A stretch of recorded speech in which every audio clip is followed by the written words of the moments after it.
The celebration at Willow Grove Estate for my sister Lauren's engagement was everything she'd envisioned. Glistening chandeliers bathed the room in soft golden light, illuminating stylishly dressed guests as servers wove through the crowd with trays of sparkling wine and delicate hors d'oeuvres. A gentle melody from a live pianist floated through the air, complementing the view of meticulously tended gardens framed by expansive windows. The venue's elegance was breathtaking, providing the ideal stage for Lauren to subtly remind me of my place in the family pecking order. "Emma, there you are." Lauren's voice carried that familiar tone of exaggerated warmth, the kind she used when she wanted others to notice her magnanimity. "I've been searching for you. Come meet Derek's groomsmen properly." I trailed her across the polished stone floor of the grand hall, passing groups of sophisticated guests clutching crystal flutes, their conversations filled with the effortless charm of those unburdened by financial worries. Lauren, radiant in her couture dress, her engagement ring flashing under the lights, was clearly thriving as the evening's focal point. "Everyone, this is my sister, Emma," she declared to a cluster of sharply dressed men in tailored suits. "Emma, these are Derek's college buddies, accomplished, eligible bachelors." She gave a practiced laugh. "Well, most of them at least." The introductions were courteously stiff, with Lauren offering a running commentary on everyone's illustrious careers. There was Ethan, the financier, Lucas, the neurosurgeon, Nathan, the startup founder, and others whose credentials she proudly listed. "And Emma does what is it?" "Something techie," she said. "Software engineering," I clarified softly. "Right, software engineering. Very complex, very useful work." The way she said useful implied something closer to ordinary. Emma's always been the brainy one in the family, so dedicated to her job. Ethan nodded politely. "What kind of software do you build?" "Mainly back-end systems for hotel operations, databases, reservation platforms, that sort of thing." "Fascinating," Lucas said, his tone betraying the polite indifference reserved for less dazzling professions. Lauren smiled as if I'd just proven her point. "See, very technical. Emma's great with those intricate details that would overwhelm me. I'm more of a visionary type."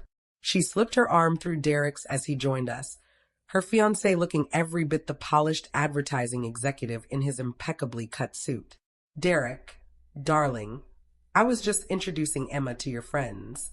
Tell them about the wedding plans. Emma's been so helpful with the practical stuff." Derek smiled warmly, though I noticed a fleeting glance he shared with Lauren. "Emma's been amazing, handling all the logistics and vendor coordination. She's incredibly organized. It's her forte," Lauren added affectionately. "Her tech skills are perfect for spreadsheets and timelines. Emma created the most meticulous seating chart I've ever seen."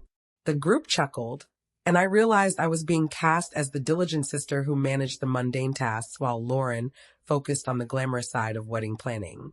It wasn't entirely untrue. I had coordinated vendors and schedules, but her framing made me sound like a glorified assistant. "Speaking of the seating chart," Lauren continued brightly, "Emma, I tweaked it slightly. I moved you to table 14 instead of table 6. Table 6 was reserved for close family and the wedding party. Table 14 was noticeably farther from the head table." "Is something wrong with table 6? I asked. "Oh no, nothing like that.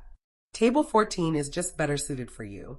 I placed you with Derek's cousin, who's also in tech, and some others you'll really hit it off with, smart, practical folks."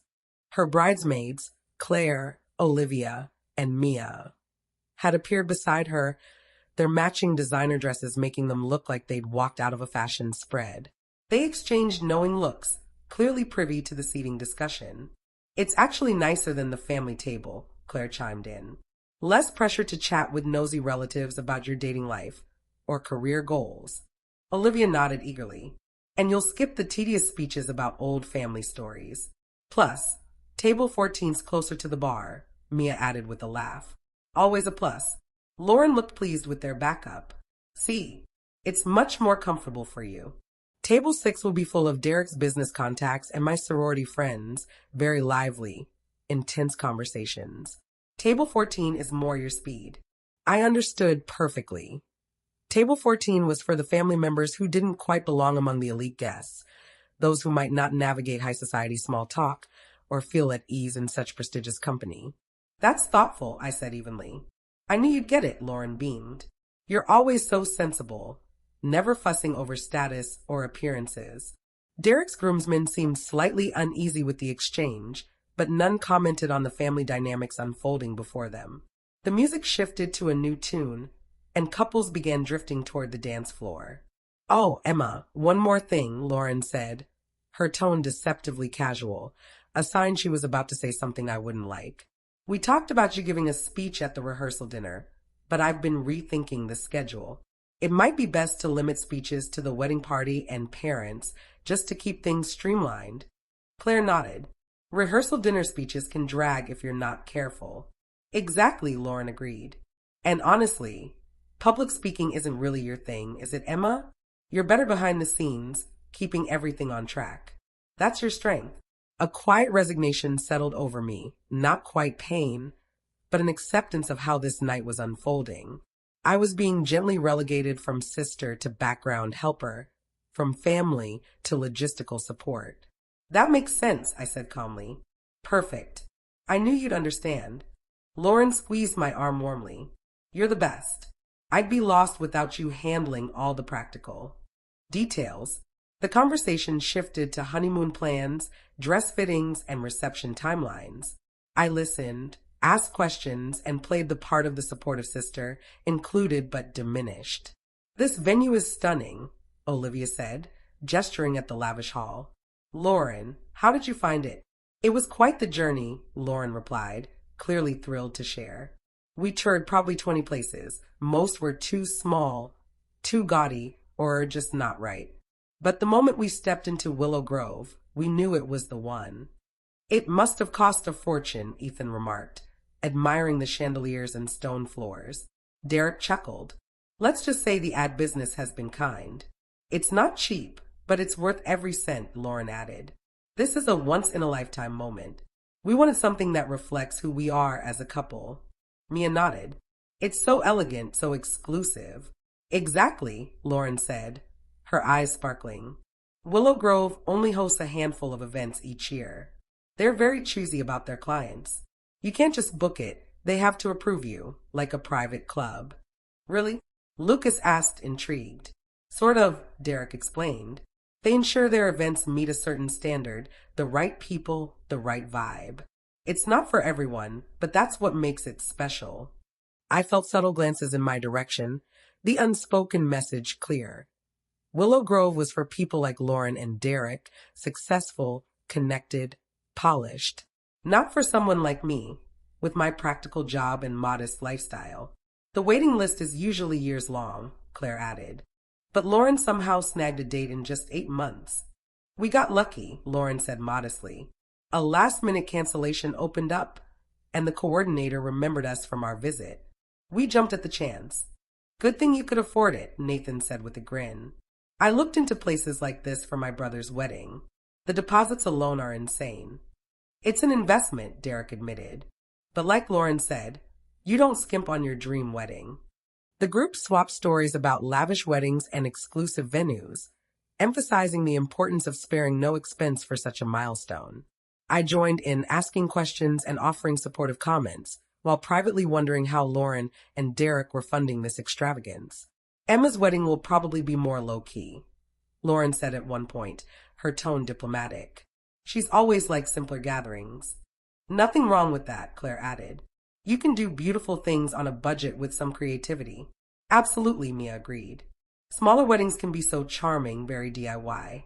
I realized they were kindly envisioning my hypothetical future wedding as a modest affair, far less grand than this one. Their assumptions about my finances and what kind of celebration suited someone like me were crystal clear. The key is finding someone who loves you for you, Olivia said warmly. Someone who doesn't need all the extravagance. Right, Lauren agreed. Emma's always been about substance over flash. Very real, very down to earth. Her tone made down to earth sound like a polite way of saying unremarkable. Not everyone needs this kind of event, Derek added. This suits us because we're social with big networks. But I can see someone more reserved wanting something quieter. The group nodded, as if picturing my future wedding in a community hall with handmade decor and a small guest list of practical people. It's smart to know your limits and plan within them, Lucas said tactfully. Better than overextending for one day. Exactly, Lauren said. Emma's so wise about money, never overspending or trying to show off. I smiled, accepting their collective judgment of my character and prospects. I should check on something, I said, excusing myself. Of course, Lauren said brightly. Thanks for being so great about everything, Emma. I moved through the hall, past ornate floral displays and gleaming surfaces toward the restroom area. The venue's grandeur was even more striking from this perspective: vaulted ceilings, fine art, intricate details that screamed wealth and taste. My phone buzzed with texts, then rang. Emma Chin speaking. Miss Chin, this is Sarah Thompson from Willow Grove Events. I'm so sorry to disturb you, but we have an urgent issue with the Caldwell wedding next weekend. They're requesting a 3-hour extension and an extra bar, but they want us to waive the fees, which could set a bad precedent. I glanced back at the party, where Lauren was charming her guests. What's the additional cost? About $18,000 for the extra hours, bar, and staff. They claim we should cover it as a gesture since they're valued clients. Have they done this before? This is their third attempt to change the contract without paying more. Our team's worried about setting expectations we can't sustain. Deny the request unless they pay the full fees. If they object, they can find another venue. Thank you, Miss Chin. Also, the Harper wedding coordinator called about their December booking to confirm wine selections. Have Lisa handle it. She knows their tastes. Sorry again for interrupting. I hung up and turned to see Lauren behind me. Who was that? She asked, puzzled. Sounded serious. Work, I said simply. On a Saturday at my engagement party? What kind of software emergency is that? Before I could respond, a woman in a sleek suit approached. Excuse me, I'm looking for Emma Chin. That's me, I said. Miss Chin, I'm Sarah Thompson, the events coordinator we just spoke with. I wanted to follow up in person about the Caldwell issue and apologize for interrupting. Lauren stared, confused. It's fine, Sarah. You were right to call me directly. The Caldwells have been pushing limits for months. I'll make it clear the fees are non-negotiable. Sarah glanced at Lauren. I hope you're enjoying your sister's party. It's going beautifully. Wait, Lauren interrupted. How do you know each other? Why is the venue coordinator calling Emma? Sarah looked startled, then uncertain. Should I? It's okay, I said calmly. Lauren, Sarah coordinates events for Willow Grove. We work together often. Work together? You do software. What's that got to do with venues? Sarah's expression turned uneasy. I'm sorry, there seems to be a mix-up. Miss Chin doesn't do software development. She owns Willow Grove Estate. Lauren's face paled. She what?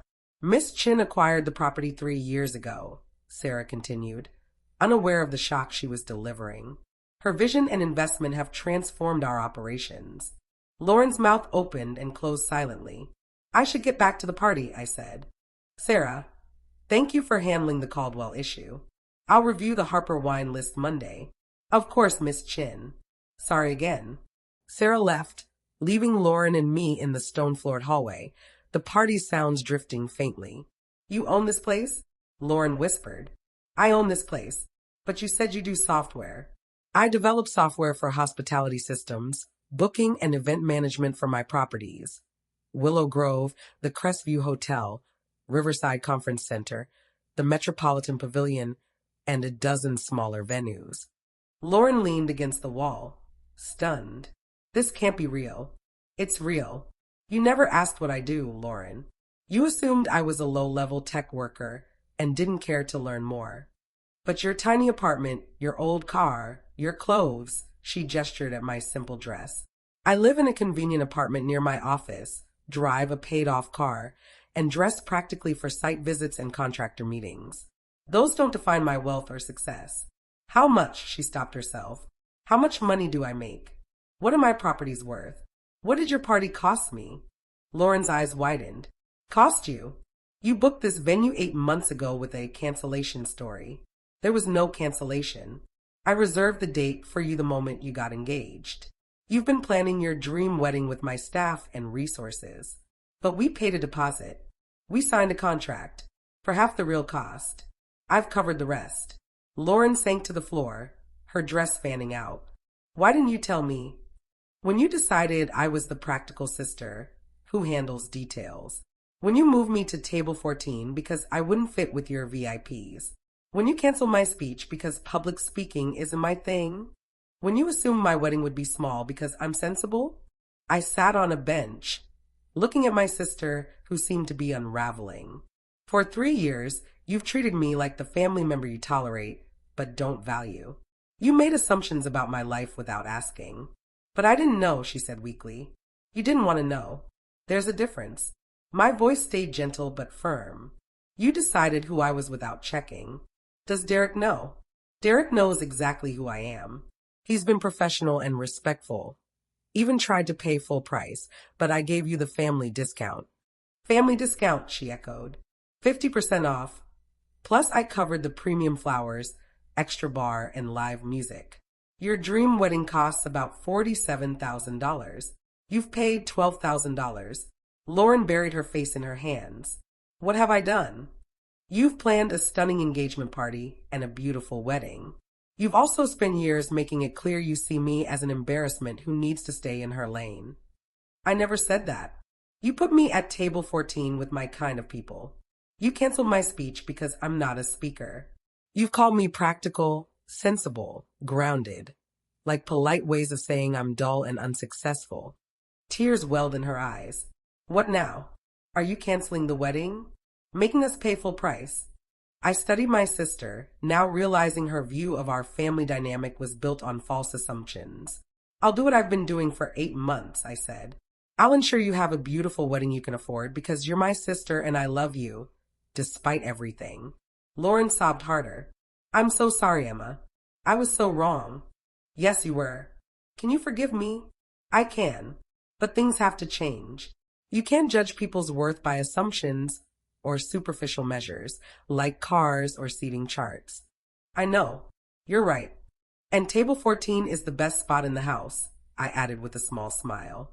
Great view, near the dance floor, and yes, close to the bar. I chose it to sit with Derek's cousin Marcus, a brilliant software architect. We've had great talks about database systems, way more interesting than your sorority friends' beauty routines. Lauren laughed through her tears.